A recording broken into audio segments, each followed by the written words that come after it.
Hi, I hope you guys are keeping well. Today we are going to start a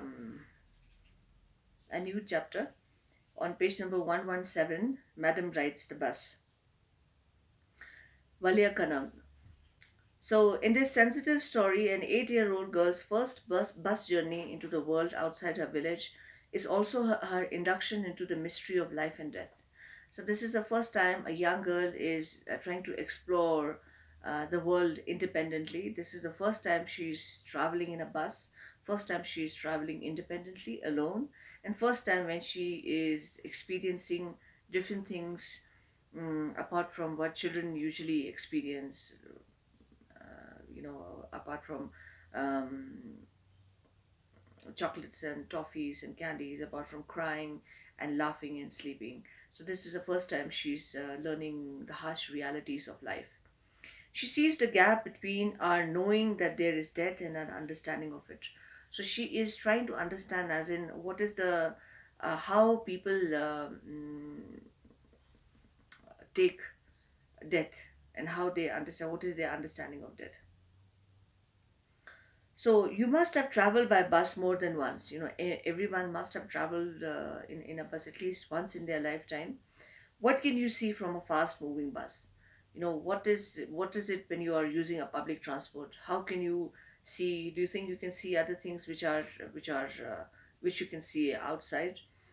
Given below are some suggestions. You can see, if say for example, if you're traveling in a bus, you can see rivers, you can see buildings, you can see animals, you can see people walking, you can see hawkers trying to sell something, so many different things. So there was a girl named Valiamai, who was called Vali for short. She was 8 years old and very curious about things. Children tend to be precautious. They really want to know about everything, everything that exists. So they are always curious about things, little children. Her favorite pastime was standing in front of doorway of a house. She used to always, every day, she used to stand on the main door of a house and watching what was happening in the street outside. So her house was in a street. So she always used to stand on the main door and try to examine and see what are the things what are the activities happening outside in the street. There were no playmates of her own age. She did not have friends or children of her age who with whom she could play in the streets or in a house on her street. And this was about all she had to do. So because she did not have friends in her locality, in her street, so all she could do in as a means of entertaining herself was standing on the main door and watching all the activities during the day. But for Vali, standing at the front door was every bit as enjoyable as any of the elaborate games other children played. For her, this was one of the most exciting games, to just stand and observe the activities happening in the street. Maybe because she was not exposed to other things, other forms of games. She did not know other types of games that children could play of her age. So that is why other games did not excite her, and she found it this pastime too very exciting. Watching the street gave her many new unusual experiences. So every day, whenever she used to stand at the main door of her house, every day something new used to happen in the street, and that used to give her a new experience. She started learning things. She started observing things. Oh, that to just to know that things happen in this way also. The most fascinating thing of all was the bus that traveled between her village and the nearest town. For her, because she did not travel, we can just understand about the story. She had never traveled in a bus, neither with her family nor alone. So for her, it was one of the most exciting things to see a bus which used to go every day between her village and the nearest town.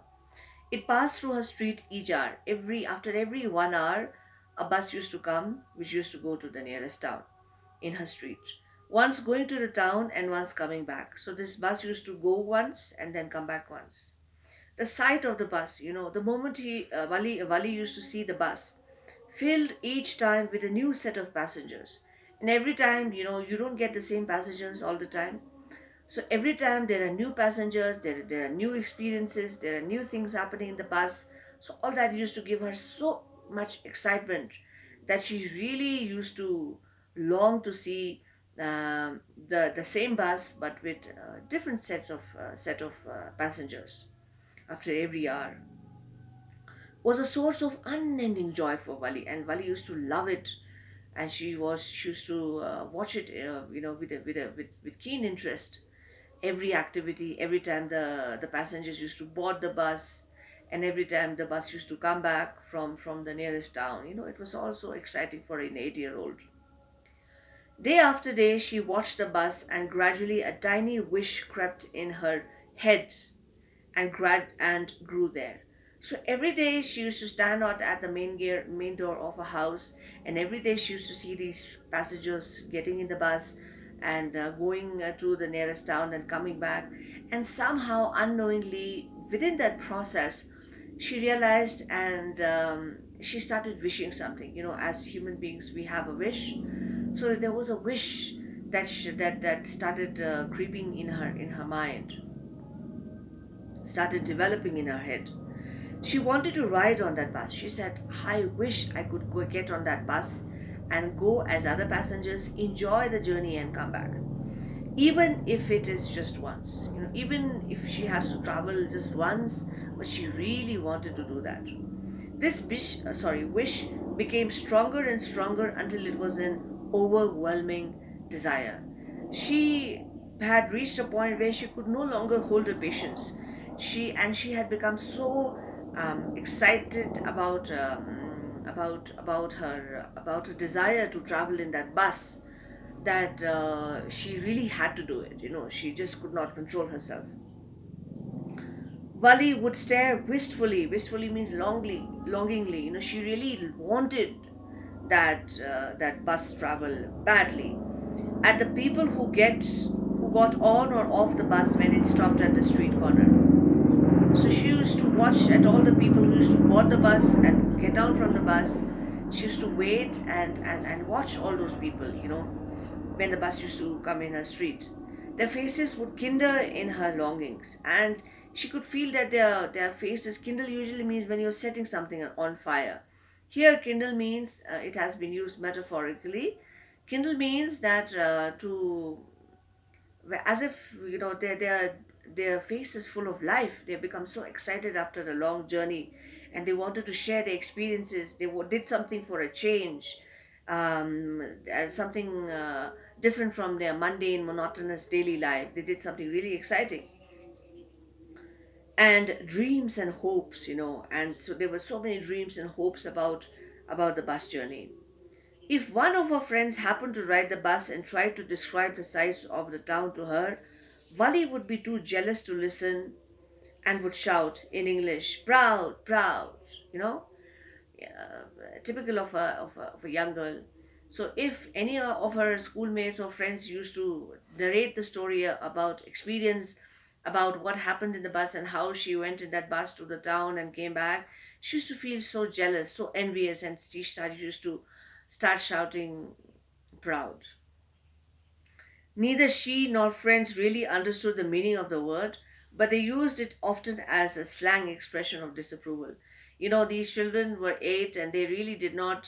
I think they were not mature enough to understand the complexities of emotions, but they used to use these jargons, these words to show when each when any of them did not agree to each other with each other.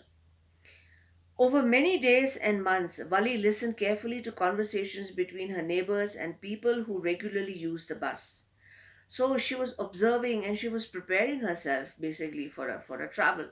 So she used to listen to these neighbors and people who used to go in the bus. She used to listen to their conversations about what happens in the bus. And she also asked a few discreet questions here and there. She started asking such careful questions. Basically, she was trying to do all her homework before she was ready to travel in the bus.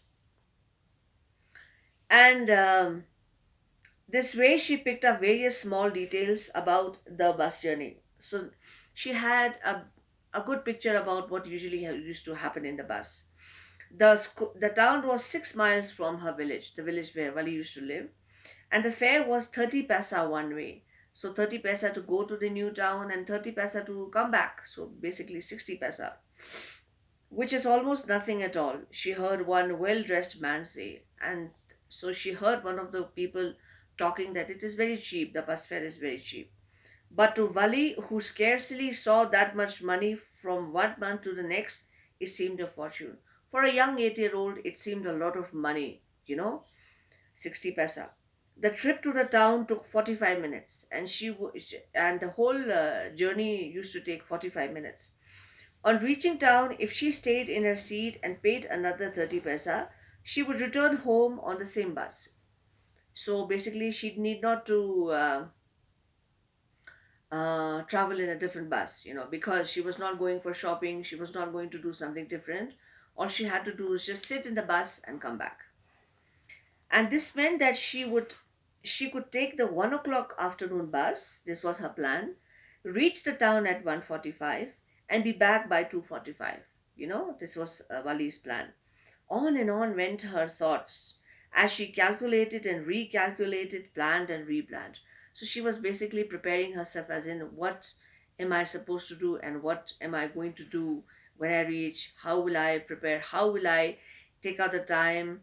And what excuses is she going to make to her mother? Things like that. So this is the end of one part, and then we'll continue this tomorrow.